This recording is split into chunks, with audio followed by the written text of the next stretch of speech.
Hello student, welcome to our YouTube channel commerce proficiency. आज की class में हम कवर करेंगे रियलाइजेशन एक्सपेंस वाला टॉपिक। इससे पहले वाली क्लासेस में मैंने आपको जितने टॉपिक बनते हैं डिसोल्यूशन और पार्टनरशिप फर्म के कवर करा दिए। अगर अभी तक आपने मेरी वीडियोस नहीं देखी ताकि आपकी स्टडी में कंसिस्टेंसी बनी रहे।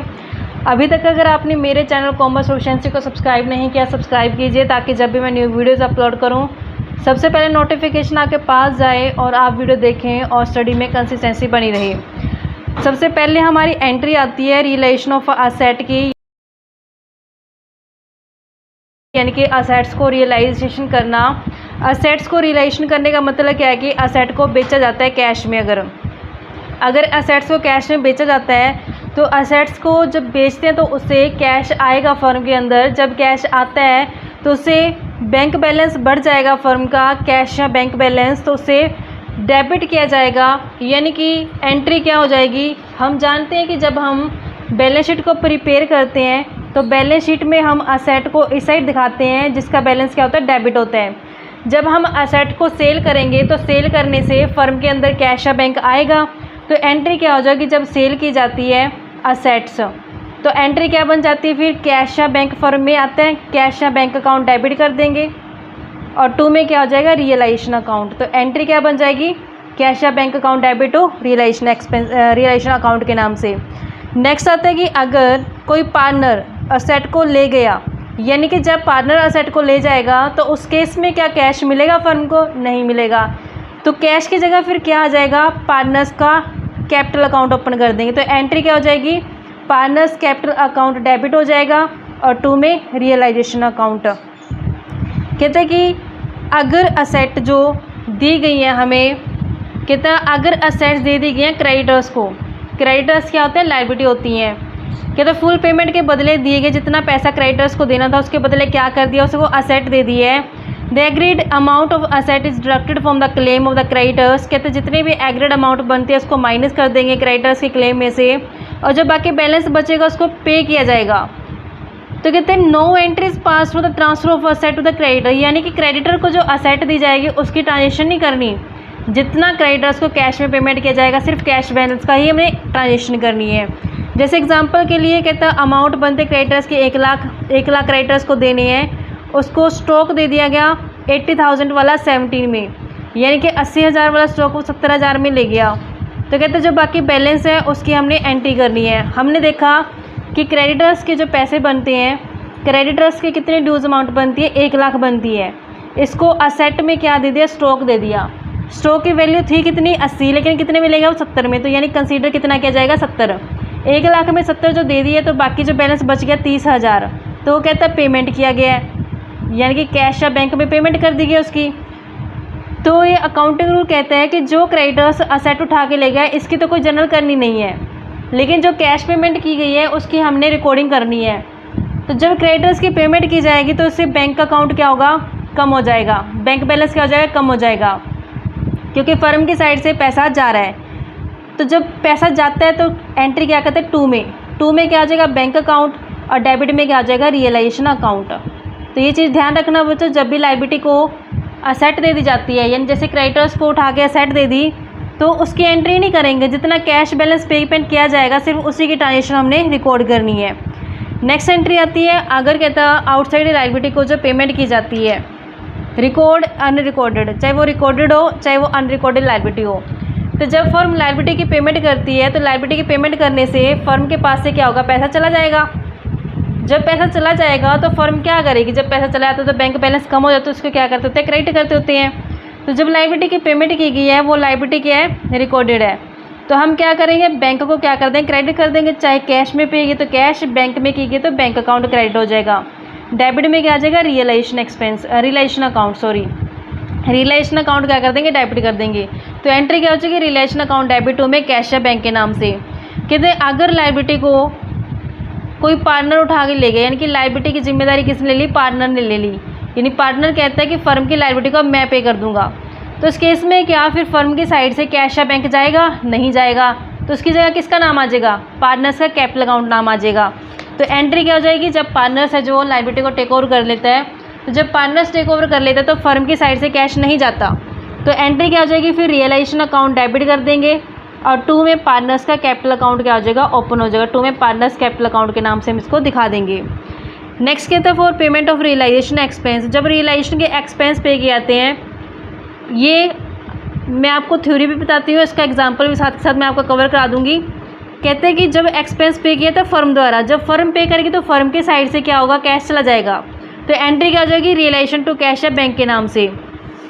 नेक्स्ट कहता है कि जब एक्सपेंसेस रियलाइजेशन किए हैं वो पे किसके द्वारा किए गए हैं, अगर पार्टनर द्वारा किए गए, लेकिन किसके बिहाफ पे, फर्म के बिहाफ पे, यानी कि फर्म के बिहाफ पे किसने पे कर दिए, पार्टनर ने कर दिए। तो यानी कि यहाँ से फर्म की साइड से कैश या बैंक तो नहीं जाएगा, तो फिर कैश या बैंक की जगह क्या आ जाएगा, पार्टनर से कैपिटल अकाउंट आ जाएगा। तो एंट्री क्या हो जाएगी, realisation account debit to partners capital account के नाम से। When the firm has agree to pay fixed amount to the partners, कहते हैं कई बार क्या होता है फर्म ना फिक्स अमाउंट दे देती है पार्टनर्स को, किसके रिगार्डिंग, रियलाइजेशन एक्सपेंस के regarding. The partners has to bear expense, और पार्टनर क्या करता है, खर्चे उठा लेते हैं रियलाइजेशन के। उस केस में एंट्री क्या होती है, रियलाइजेशन एक्सपेंस डेबिट हो जाता है, रियलाइजेशन अकाउंट डेबिट हो जाता है और 2 में पार्टनर्स कैपिटल अकाउंट आ जाएगा। नेक्स्ट आते हैं कि when relation expense are to be borne by partner, कहते हैं यहाँ पे पार्टनर द्वारा बोर्न किए गए हैं और जो एक्सपेंसेस है वो पे किसके द्वारा किए गए हैं, फर्म द्वारा। जब फर्म द्वारा पे किए गए तो यानी कि बैंक तो फर्म की साइड से चला गया, तो 2 में क्या है, कैश या बैंक। डेबिट में क्या आ जाएगा, पार्टनर से कैपिटल अकाउंट आ जाएगा।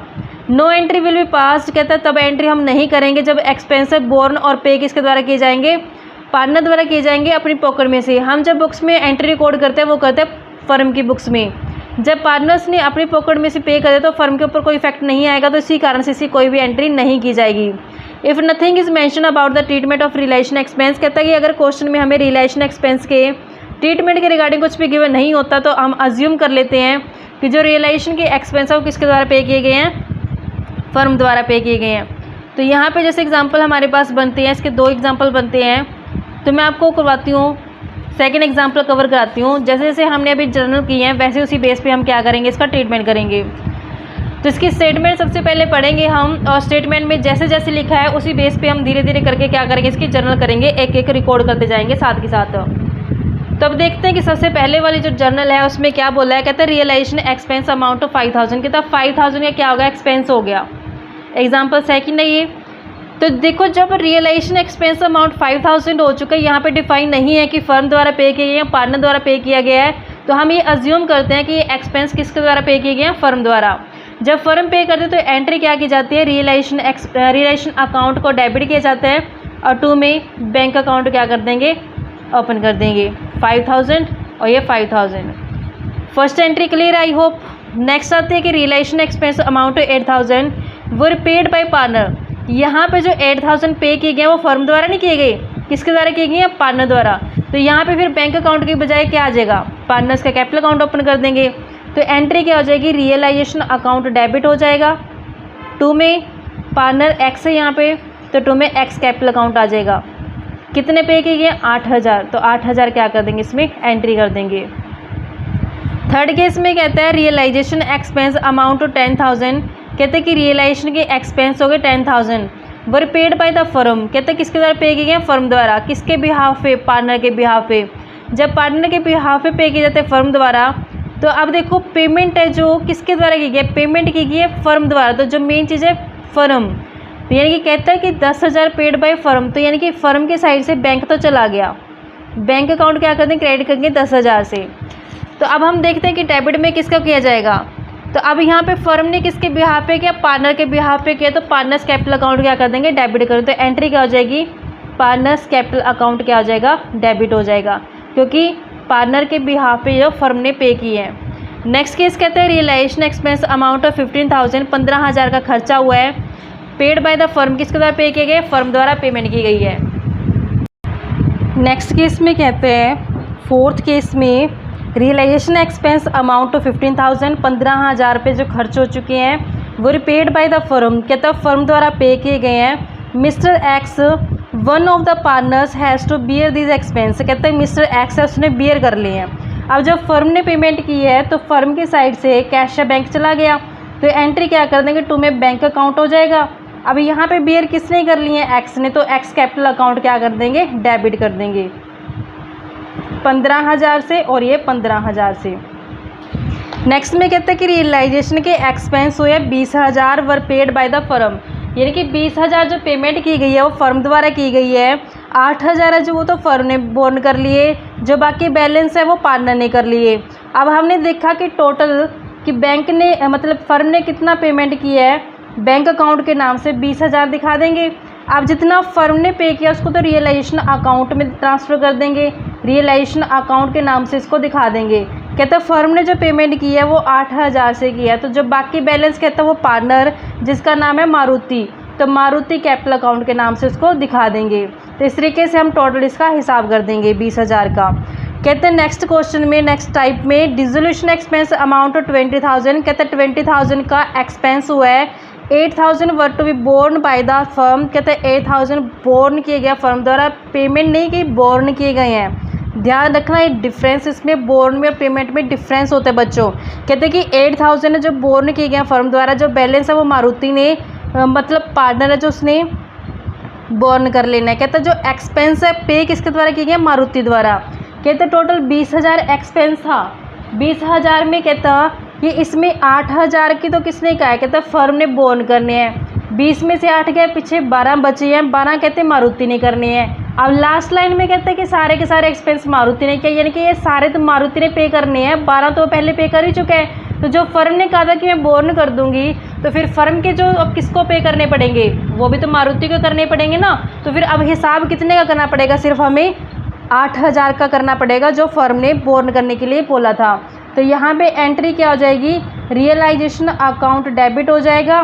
2 में किस पार्टनर ने पेमेंट किया, मारुति ने, तो 2 में क्या आ जाएगा, मारुति कैपिटल अकाउंट के नाम से 8,000 और ये 8,000। नेक्स्ट केस में कहते हैं 6th केस में सुधीर एक पार्टनर है, उसको अलोक किया गया रेमुनरेशन 10,000 से to carry out dissolution of firm. कहते हैं कि फिक्स अमाउंट दे दी 10,000 की, तो बिजनेस को यानी कि फर्म को क्या करना है, डिसॉल्व करना है। He was to bear all expense of realisation, कहते हैं जितने खर्चे होंगे सारे वो रियलाइजेशन के बियर करेगा partner. Which amounted to 16,000 were paid by the firm, कहता है 16,000 किसके द्वारा पे किए गए, फर्म द्वारा। तो हमने देखा जितने फर्म ने पे किया वो बैंक के आगे आ जाएंगे, बैंक अकाउंट के आगे दिखा देंगे 16,000। अब 10,000 जो पे किए गए हैं 10,000 वो तो फर्म यानी रियलाइजेशन अकाउंट के नाम से दिखाएगी। अब फर्म ने उसको 10,000 दिए थे कि बियर करने सारे रियलाइजेशन के एक्सपेंसेस, अब 16 हो गए हैं, तो कितने कम रह गए, 6,000। तो अब ये किसको देने पड़ेंगे, सुधीर को। तो सुधीर कैपिटल अकाउंट क्या हो जाएगा, यहाँ पे डेबिट हो जाएगा। नेक्स्ट में कहते हैं रवि पार्टनर है, उसको अलोक के रेमुनरेशन 15,000 से डिसोल्यूशन वर्क के लिए। उसने कहा है कि सारे बियर कर लेगा जितने एक्सपेंसेस होंगे रियलाइजेशन के। तो कहते हैं जो 5,000 है वर पेड बाय द फर्म। अब फर्म ने पे कर दिया 5,000 से, अब जितना फर्म ने पे किया वो तो बैंक अकाउंट के नाम से आ जाएगा, बैंक अकाउंट के नाम से 5,000 दिखा दिया। अभी यहाँ पे जो रियलाइजेशन एक्सपेंस है वो 15,000 से है, रियलाइजेशन एक्सपेंस के नाम से जब दिखाए सॉरी रियलाइजेशन अकाउंट के नाम से दिखाएंगे बच्चों, एक्सपेंस नहीं रियलाइजेशन अकाउंट, सॉरी माफ़ करना। तो कहते हैं यहाँ पे 15,000 है जो रियलाइजेशन के अकाउंट के नाम से आ जाएगा। तो 15 में से 5 का जो बाकी 10,000 बच गया, अब ये अकाउंट किसके अकाउंट में चला जाएगा, सुधीर के। तो एंट्री क्या हो जाएगी, सुधीर कैपिटल अकाउंट क्रेडिट कर देंगे। यानी कि यहाँ पे 15,000 रियलाइजेशन का खर्चा था, उसमें एक्चुअली 5 हुआ है, तो जो 10 बच गया वो पार्टनर्स ले जाएगा, यानी कि पार्टनर्स के कैपिटल अकाउंट में डाल देंगे। ऊपर वाले केस में कम था तो सुधीर को देना पड़ गया, इस केस में ज़्यादा है तो सुधीर ने अपनी जेब में डाल लिया वो पैसा। नेक्स्ट में कहते हैं अनिल एक पार्टनर है, टू बी पेड रेमुनरेशन 20,000। कहते हैं यहाँ पे ना अनिल के नाम से बोला कि अनिल ने 20,000 रेमुनरेशन पे की है, यहाँ पे अनिल ने पेमेंट की है 20,000 से डिसोल्यूशन वर्क के लिए। रियलाइजेशन एक्सपेंस 75 जो पे किए गए वो किसके द्वारा किए गए, फर्म द्वारा। अभी यहाँ पे 20,000 तो किसने पे किए, अनिल ने, और ऐसे 7500 किसने दिया, फर्म ने। तो अब जो अनिल ने दिया 2 में अनिल कैपिटल के नाम से आ जाएगा, वो अनिल कैपिटल अकाउंट के नाम से 20,000 दे दिए अनिल ने, जो फर्म ने दिया वो बैंक के नाम से आ जाएगा, बैंक अकाउंट के नाम से कितना आ जाएगा, 7500। तो टोटल में रियलाइजेशन का अकाउंट कितने से आ जाएगा, 20,000 प्लस 7500, 27,500 से क्या कर देंगे, इसको डेबिट कर देंगे। नेक्स्ट में कहता है सुनील एक पार्टनर है, उसको पेड किया गया रेमुनरेशन 25,000 डिसोल्यूशन वर्क के लिए। Realisation expense amount 9,000 were paid by him. यहाँ पे फर्म नहीं बोला बच्चों, यहाँ पे बोला कि फर्म नहीं हिम, यानी कि पार्टनर्स ने पे किया है। अब 25,000 एक पेमेंट है, 9,000 की एक पेमेंट है, तो यहाँ पे 25 और 9 34 का 34 किसने किया? पार्टनर ने। तो एंट्री क्या हो जाएगी? रियलाइजेशन अकाउंट डेबिट हो जाएगा, रियलाइजेशन अकाउंट डेबिट कर देंगे। और 2 में सुनील कैपिटल अकाउंट के नाम से, सुनील कैपिटल अकाउंट के नाम से 25 और 9 34,000, 34,000 की क्या करनी हमें यहाँ पे एंट्री कर देंगे। लास्ट में कहता है विजय एक पार्टनर है, पेड के अगर रेम्युनरेशन एक्सपेंस 10,000 से and these were to be borne by him. यहाँ पे रियलाइजेशन एक्सपेंस है जो पार्टनर ने पे किया है। तो हमने लास्ट में पढ़ा था जब जर्नल एंट्री बताई मैंने कि कहते हैं कि जब पार्टनर पे करता है तो उसको मतलब जो फर्म होती है ना, फर्म उसके ऊपर कोई इफेक्ट नहीं पड़ेगा इस एंट्री का, तो फर्म इसको रिकॉर्ड नहीं करेगी। आई होप बच्चों की ये सम आपको पूरा कंप्लीट समझ में आ गया होगा। ऐसी डिटेल वीडियोस देखने के लिए आप मेरे चैनल कॉमर्स प्रोफिशिएंसी को सब्सक्राइब, लाइक एंड शेयर करें।